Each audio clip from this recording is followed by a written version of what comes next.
उन्हें लाने के लिए मैं शफलक के पुत्र यादव श्रेष्ठ शूरवीर अक्रूर को गोकुल भेजूंगा।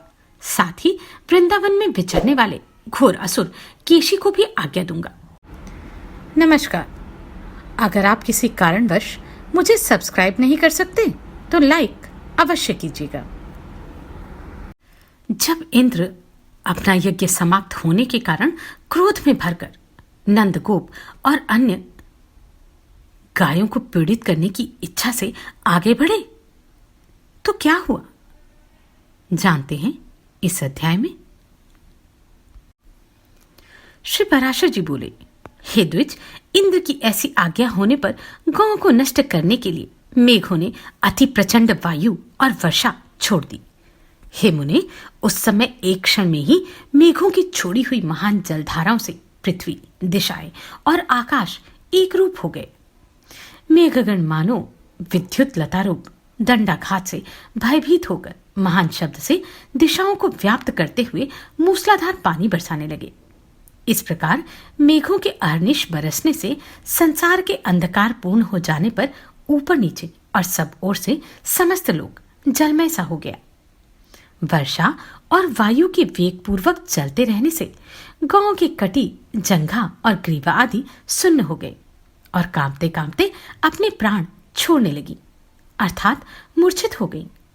हे महामुनि, कोई गायें तो अपने बछड़ों को अपने नीचे छिपाए खड़ी रहीं और कोई जल के वेग से वत्सहीना हो गई।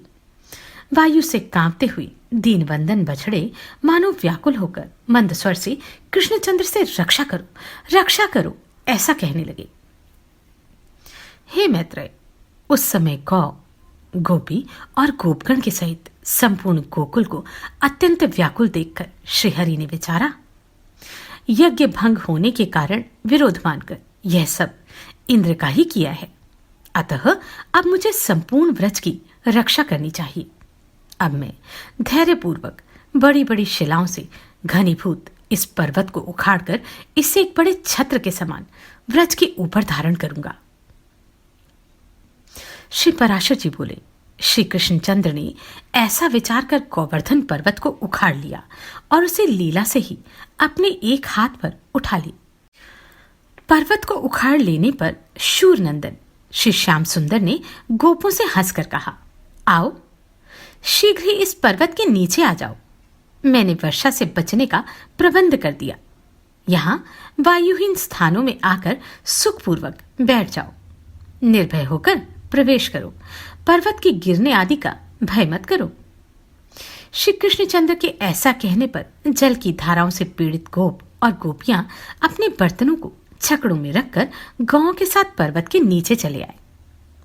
व्रजवासियों द्वारा हर्ष और विस्मय पूर्वक एक टकी लगाकर देखे जाते हुए श्री कृष्णचंद्र भी गिरिराज को अत्यंत निश्चलता पूर्वक धारण किए रहे।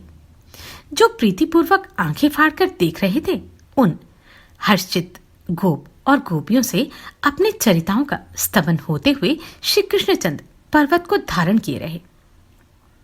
हे विप्र, गोपों के नाशकर्ता इंद्र की प्रेरणा से नंद जी ने गोकुल में 7 रात्रि तक महाभयंकर मेघ बरसाते रहे। किंतु जब श्री कृष्णचंद्र ने पर्वत धारण कर गोकुल की रक्षा की तो अपनी प्रतिज्ञा व्यर्थ हो जाने से इंद्र ने मेघों को रोक दिया। आकाश के मेघहीन हो जाने से इंद्र की प्रतिज्ञा भंग हो जाने पर समस्त गोकुलवासी वहां से निकलकर प्रसन्नता पूर्वक फिर अपने अपने स्थानों पर आ गए और श्री कृष्णचंद्र ने भी उन व्रजवासियों के विस्मय पूर्वक देखते देखते गिरिराज गोवर्धन को अपने स्थान पर रख दिया। श्री पराशर जी बोले, इस प्रकार गोवर्धन पर्वत का धारण और गोकुल की रक्षा हो जाने पर देवराज इंद्र को श्री कृष्णचंद्र का दर्शन करने की इच्छा हुई। अतः शत्रुजीत देवराज गजराज ऐरावत पर चढ़कर गोवर्धन पर्वत पर आए और वहां संपूर्ण जगत के रक्षक गोपवेशधारी महाबलवान श्री कृष्णचंद्र को गवाल बालों के साथ गौएं चराते देखा। हे द्विज, उन्होंने यह भी देखा कि पक्षी श्रेष्ठ गरुड़ अदृश्य भाव से उनके ऊपर रहकर अपने पंखों से उनकी छाया कर रहे हैं। तब वे ऐरावत से उतर पड़े और एकांत में श्री मधुसूदन की ओर प्रीतिपूर्वक दृष्टि फैलाए हुए मुस्कुराकर बोले, हे कृष्णचंद्र, मैं जिसलिए आपके पास आया हूं वह सुनिए। हे महाबाहो, आप इसे अन्यथा ना समझें। हे अखिलाधार परमेश्वर, आपने पृथ्वी का भार उतारने के लिए ही पृथ्वी पर अवतार लिया है। यज्ञ भंग से विरोध मानकर ही मैंने गोकुल को नष्ट करने के लिए महामेघों को आज्ञा दी थी। उन्होंने यह संहार मचाया था, किंतु आपने पर्वत को उखाड़कर गायों को बचा लिया। हे वीर, आपके इस अद्भुत कर्म से मैं अति प्रसन्न हूं। हे कृष्ण, आपने जो अपने एक हाथ पर गोवर्धन धारण किया है, इससे मैं देवताओं का प्रयोजन आपके द्वारा सिद्ध हुआ ही समझता हूं। गौवंश की रक्षा द्वारा आपसे रक्षित कामधेनु आदि गायों से प्रेरित होकर ही मैं आपका विशेष सत्कार करने के लिए यहाँ आपके पास आया हूं। हे कृष्ण, अब मैं गौओं के वाक्यानुसार ही आपको उपेंद्र पद पर अभिषिक्त करूंगा तथा आप गौओं के इंद्र अर्थात स्वामी हैं, इसलिए आपका नाम गोविंद भी होगा। श्री पराशर जी बोले, तदनंतर इंद्र ने अपने वाहन गजराज ऐरावत का घंटा लिया और उसमें पवित्र जल भरकर उससे कृष्णचंद्र का अभिषेक किया। श्री कृष्णचंद्र का अभिषेक होते समय गायों ने तुरंत ही अपने स्तनों से टपकते हुए दुग्ध से पृथ्वी को भिगो दिया। इस प्रकार गायों की कथनानुसार श्री जनार्दन को उपेंद्र पद पर अभिषिक्त कर शचीपति इंद्र ने पुनः प्रीति और विनय पूर्वक कहा, हे महाभाग, यह तो मैंने गौ का वचन पूरा किया। अब पृथ्वी के भार उतारने की इच्छा से मैं आपसे जो कुछ और निवेदन करता हूं वह भी सुनिए। हे पृथ्वीधर, हे पुरुष सिंह, अर्जुन नामक मेरे अंश ने पृथ्वी पर अवतार लिया है। आप कृपा करके उसकी सर्वदा रक्षा करें। हे मधुसूदन, वह वीर पृथ्वी का भार उतारने में आपका साथ देगा, अतः आप उसकी अपने शरीर के समान ही रक्षा करें। श्री भगवान बोले, भरतवंश में पृथा के पुत्र अर्जुन ने तुम्हारे अंश से अवतार लिया है, यह मैं जानता हूं। मैं जब तक पृथ्वी पर रहूंगा उसकी रक्षा करूंगा। हे शत्रुसूदन देवेंद्र, मैं जब तक महितल पर रहूंगा तब तक अर्जुन को युद्ध में कोई भी न जीत सकेगा। हे देवेंद्र, विशाल भुजाओं वाला कंस नामक दैत्य अरिष्टासुर, केशी, कुवल्यापीड़ और नरकासुर आदि अन्य अन्य दैत्यों का नाश होने पर यहाँ महाभारत युद्ध होगा। हे सहस्त्राक्ष, उसी समय पृथ्वी का भार उतरा हुआ समझना। अब तुम प्रसन्नता पूर्वक जाओ। अपने पुत्र अर्जुन के लिए तुम किसी प्रकार की चिंता मत करो। मेरे रहते हुए अर्जुन का कोई भी शत्रु सफल ना हो सकेगा। अर्जुन के लिए ही मैं महाभारत के अंत में युधिष्ठिर आदि समस्त पांडवों को अक्षत शरीर से कुंती को दूंगा। श्री पराशर जी बोले, कृष्णचंद्र के ऐसा कहने पर देवराज इंद्र उनका आलिंगन कर ऐरावत हाथी पर आरूढ़ हो स्वर्ग को चले गए। तदनंतर कृष्णचंद्र के गोपियों के दृष्टिपात से पवित्र हुए मार्ग द्वारा गोप कुमारों और गौं के साथ ब्रज को लौट आए। श्री पराशर जी बोले, इंद्र के चले जाने पर लीला विहारी श्री कृष्णचंद्र को बिना प्रयास ही गोवर्धन पर्वत धारण करते देख गोपगण उनसे प्रीतिपूर्वक बोले, हे भगवान, हे महाभाग, आपने गिरिराज को धारण कर हमारी और गौओं की इस महान भय से रक्षा की है। हे तात, कहाँ आपकी है अनुपम बाल लीला, कहाँ निंदित गोप जाति और कहाँ ये दिव्य कर्म। यह सब क्या है, कृपया हमें बतलाइए। आपने यमुना जल में कालिया नाग का दमन किया, धेनुकासुर को मारा और फिर यह गोवर्धन पर्वत धारण किया। आपके इन अद्भुत कर्मों से हमारे चित्त में बड़ी शंका हो रही है। हे अमित विक्रम, हम भगवान हरि के चरणों की शपथ करके आपसे सच सच कहते हैं कि आपके ऐसे बलवीरे को देखकर हम आपको मनुष्य नहीं मान सकते। हे केशव, स्त्री और बालकों के सहित सभी व्रजवासियों की आप पर अत्यंत प्रीति है। आपका यह कर्म तो देवताओं के लिए भी दुष्कर है।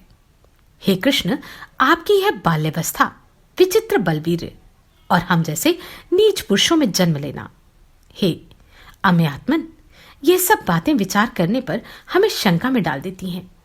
आप देवता हो, दानव हो, यक्ष हो अथवा गंधर्व हो, इन बातों का विचार करने से हमें क्या प्रयोजन है? हमारे तो आप बंधु ही हैं, अतः आपको नमस्कार है। श्री पराशर जी बोले। गोपगणों के ऐसा कहने पर महामती कृष्णचंद्र कुछ देर तक चुप रहे और फिर कुछ प्रणयजन को पूर्वक इस प्रकार कहने लगी। हे गोपगण, यदि आप लोगों को मेरे संबंध से किसी प्रकार की लज्जा न हो तो मैं आप लोगों से प्रशंसनीय हूं। इस बात का विचार करने की भी क्या आवश्यकता है? यदि मुझ में आपकी प्रीति है और यदि मैं आपकी प्रशंसा का पात्र हूं तो आप लोग मुझ में बांधव बुद्धि ही करें। मैं ना देव हूं, ना गंधर्व हूं, ना यक्ष हूं और ना दानव हूं। मैं तो आपके बांधव रूप से ही उत्पन्न हुआ हूं। आप लोगों को इस विषय में और कुछ विचार न करना चाहिए। श्री पराशर जी बोले। हे महाभाग, श्री हरि के प्रणय कोपयुक्त होकर कहे हुए इन वाक्यों को सुनकर वे समस्त गोपगण चुपचाप वन को चले गए। तब श्री कृष्ण चंद्र ने निर्मल आकाश, शरद चंद्र की चंद्रिका और दिशाओं को सुरभित करने वाली विकसित कुमुदनी तथा वनखंडी को मुखर मधुकरों से मनोहर देखकर गोपियों के साथ रमण करने की इच्छा की। उस समय बलराम जी के बिना ही श्री मुरली मनोहर स्त्रियों को प्रिय लगने वाले अत्यंत मधुर, अस्फुट एवं मृदुल पद ऊंचे और धीमे स्वर से गाने लगे। उनकी उस सुरमय गीत ध्वनि को सुनकर गोपियां अपने अपने घरों को छोड़कर तत्काल जहां श्री मधुसूदन थे वहां चली आईं। वहां आकर कोई गोपी तो उनके स्वर में स्वर मिलाकर धीरे धीरे गाने लगी और कोई मन ही मन उन्हीं का स्मरण करने लगी। कोई हे कृष्ण ऐसे कहती हुई लज्जावश संकुचित हो गई और कोई प्रेम उन्मादिनी होकर तुरंत उनके पास जा खड़ी हुई। कोई गोपी बाहर गुरुजनों को देखकर अपने घर में ही रहकर आंखें मूंदकर तन्मय भाव से श्री गोविंद का ध्यान करने लगी तथा कोई गोप कुमारी जगत के कारण परब्रह्म स्वरूप श्री कृष्ण चंद्र का चिंतन करते हुए मूर्छावस्था में प्राणापान के रुक जाने से मुक्त हो गई, क्योंकि भगवत गान की विमल आह्लाद से उसकी समस्त पुण्य राशि क्षीण हो गई और भगवान की अप्राप्ति के महान दुख से उसके समस्त पाप लीन हो गए थे। गोपियों से घिरे हुए रसारंभ रूप रस के लिए उत्कंठित श्री गोविंद ने उस शरदचंद्र सुशोभित रात्रि को अर्थात रास करके सम्मानित किया। उस समय भगवान कृष्ण के अन्यत्र चले जाने पर कृष्ण चेष्टा के अधीन हुई गोपियां यूथ बनाकर वृंदावन के अंदर विचरने लगी। कृष्ण में निबद्ध चित हुई वे ब्रजांगनाएं परस्पर इस प्रकार वार्तालाप करने लगी। उसमें से एक गोपी कहती थी, मैं ही कृष्ण हूं, देखो कैसी सुंदर चाल से चलता हूं, तनिक मेरी गति तो देखो। दूसरी कहती, कृष्ण तो मैं हूं, आहा मेरा गीत तो सुनो। कोई अन्य गोपी भुजाएं ठोककर बोल उठती, अरे दुष्ट कालिए, मैं कृष्ण हूं, तनिक ठहर तो जा। ऐसा कहकर वे कृष्ण के सारे चरित्रों का लीला पूर्वक अनुकरण करने लगी। कोई और गोपी कहने लगी, अरे गोपगण, मैंने गोवर्धन धारण कर लिया है, तुम वर्षा से मत डरो, निशंक होकर इसके नीचे आकर बैठ जाओ। कोई दूसरी गोपी कृष्ण लीलाओं का अनुकरण करती हुई बोलने लगी, मैंने धेनु का सुर को मार दिया, अब यहां गौएं स्वच्छंद होकर विचरे। इस प्रकार समस्त गोपियां श्री कृष्ण चंद्र की नाना प्रकार की चेष्टाओं में व्यग्र होकर साथ साथ अति सुरमय वृंदावन के अंदर विचरने लगी।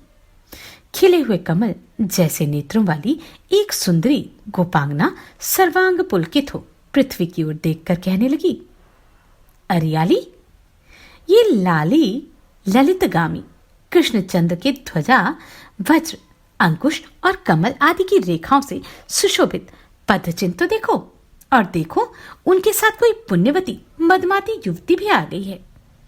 उसके ये घने छोटे छोटे और पतले चरण चिन्ह दिखाई दे रहे हैं। यहां निश्चय ही दामोदर ने ऊंचे होकर पुष्प चयन किए हैं। इसी कारण यहां उन महात्मा के चरणों की केवल अग्रभाग ही अंकित हुए हैं।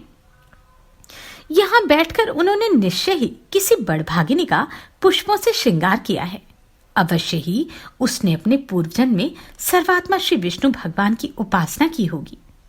और यह देखो, पुष्प बंधन के सम्मान से गर्विता होकर उसके मान करने पर श्री नंदन ने उसे छोड़कर इस मार्ग से चले गए। अरे सखियों, देखो, यहाँ कोई नितंब भार के कारण मंदगामिनी गोपी कृष्णचंद्र के पीछे पीछे गई है। वह अपने गंतव्य स्थान को तीव्र गति से गई। इसी से उसके चरण चिन्हों के अग्रभाग कुछ नीचे दिखाई देते हैं। यहां वह सखी उनके हाथ में अपना पाणी पल्लव देकर चली है। इसी से उसके चरण चिन्ह पराधीन से दिखाई पड़ते हैं। देखो, यहां से उस मंदगामिनी के निराश होकर लौटने के चरण चिन्ह दिखाई दे रहे हैं। मालूम होता है उस धूर्त ने उसकी अन्य आंतरिक अभिलाषाओं को पूर्ण किए बिना ही केवल कर स्पर्श करके उसका अपमान किया है। यहां कृष्ण के अवश्य उस गोपी से कहा है, तू यहीं बैठ, मैं शीघ्र ही जाता हूं।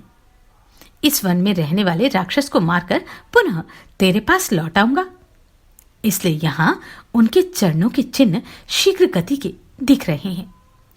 यहां से कृष्णचंद्र गहन वन में चले गए हैं।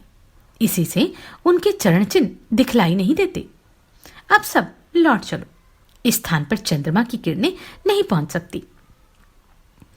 तदनंतर वे गोपियां कृष्ण दर्शन से निराश होकर लौट आईं और यमुना तट पर आकर उनके चरितों को गाने लगी। तब गोपियों ने प्रसन्न मुखारविंद त्रिभुवन रक्षक लीला विहारी श्री कृष्णचंद्र को वहां आते देखा।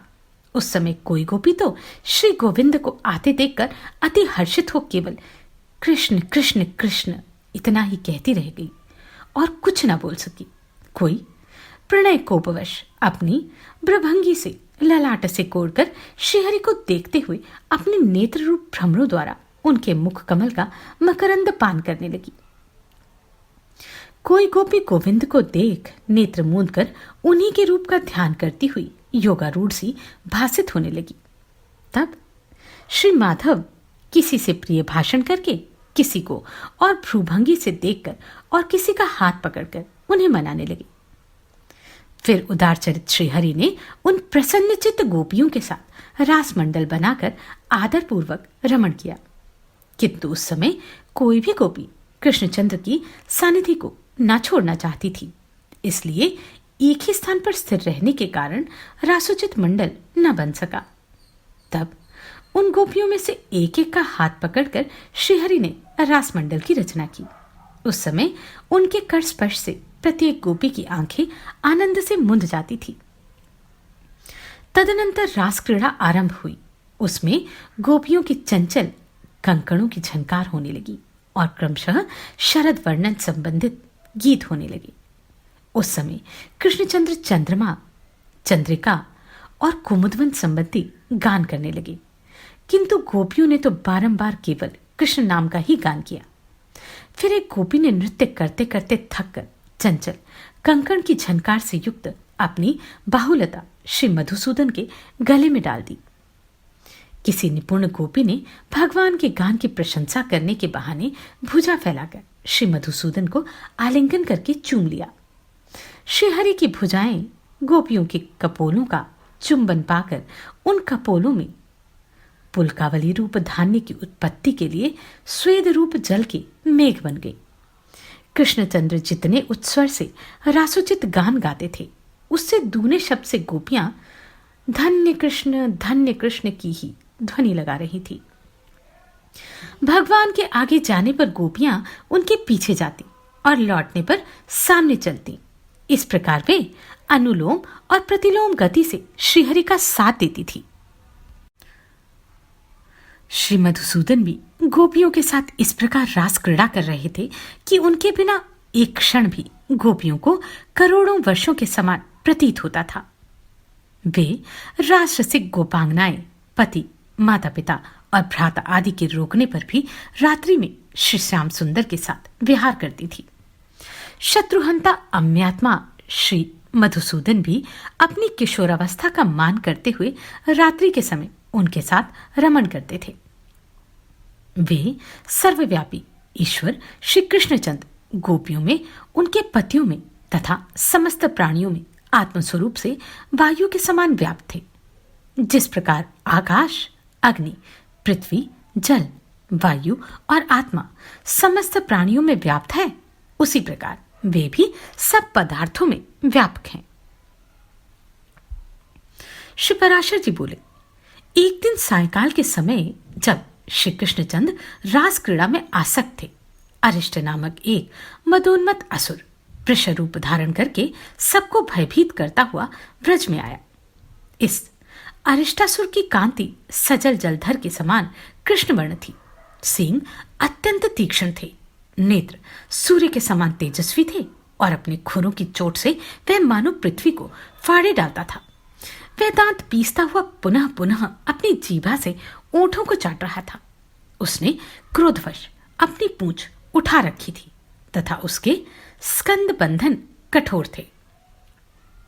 उसके ककुद अर्थात गुहान और शरीर का प्रमाण अत्यंत ऊंचा एवं दुर्लंघ्य था। पृष्ठभाग गोबर और मूत्र से लिथड़ा हुआ था तथा वह समस्त गौं को भयभीत कर रहा था। उसकी ग्रीवा अत्यंत लंबी और मुख वृक्ष के खोखले के समान अति गंभीर था। वह वृषभ रूपधारी दैत्य गायों के गर्भों को गिराता हुआ और तपस्वियों को मारता हुआ सदा वन में विचरा करता था। तब उस अति भयानक नेत्रों वाले दैत्य को देखकर गोप और गोपांगनाएं भयभीत होकर कृष्ण कृष्ण पुकारने लगी। उनका शब्द सुनकर श्री केशव ने घोर सिंहनाद किया और ताली बजाई। उसे सुनते ही वह श्री दामोदर की ओर फिरा। दुरात्मा वृषभासुर आगे के सींग करके तथा कृष्णचंद्र की कुक्षी में दृष्टि लगाकर उनकी ओर दौड़ा, किंतु महाबली कृष्ण वृषभासुर को अपनी ओर आता देख अवहेलना से लीलापूर्वक मुस्कुराते हुए उस स्थान से विचलित न हुए। निकट आने पर श्री मधुसूदन ने उसे इस प्रकार पकड़ लिया जैसे ग्राह किसी क्षुद्र जीव को पकड़ लेता है, तथा सींग पकड़ने से अचल हुए उस दैत्य की कोख में घुटने से प्रहार किया। इस प्रकार सींग पकड़े हुए उस दैत्य का दर्प भंग कर भगवान ने अरिष्टासुर की ग्रीवा को गीले वस्त्र के समान मरोड़ दिया। तदनंतर उसका एक सींग उखाड़कर उसी से उस पर आघात किया, जिससे वह महादैत्य मुख से रक्त वमन करता हुआ मृत्यु को प्राप्त हुआ। जंभ के मरने पर जैसे देवताओं ने इंद्र की स्तुति की थी, उसी प्रकार अरिष्टासुर के मरने पर गोपगण श्री जनार्दन की प्रशंसा करने लगे।